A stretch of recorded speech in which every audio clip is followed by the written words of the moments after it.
आहे थोडा वेळ? आहे ना बाबा, बोला. बस बस बस.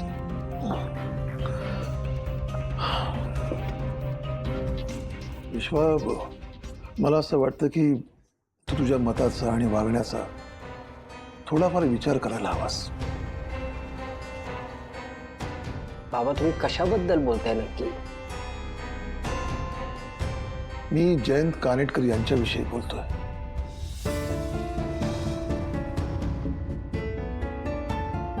अलीकडेच कानेटकरांच्या पत्नीचं निधन झालं. त्यामुळे त्यांच्यावर अतिरिक्त मानसिक ताण असणं साहजिकच आहे. अशा वेळी माणसांकडनं छोट्या मोठ्या चुका होतात.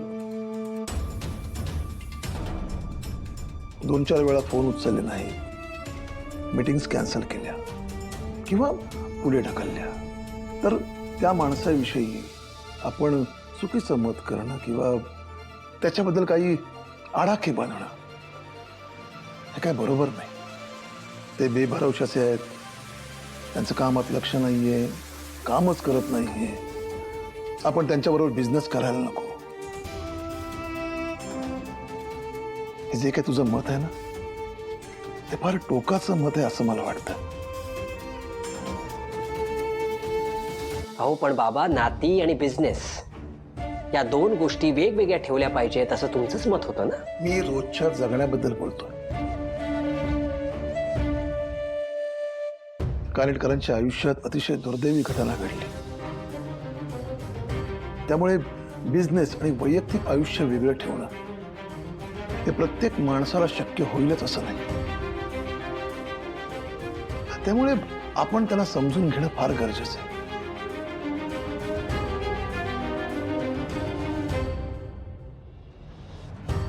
त्यांच्याबरोबर तुझा बिझनेस न करण्याचा निर्णय हा काय बरोबर नाही आणि मला पटला देखील नाही. उलट अशा वेळी तू त्यांना साथ द्यायला हवीस. ते कुठे कमी पडत असतील तर त्यांची उणीव तू भरून काढायला हवीस.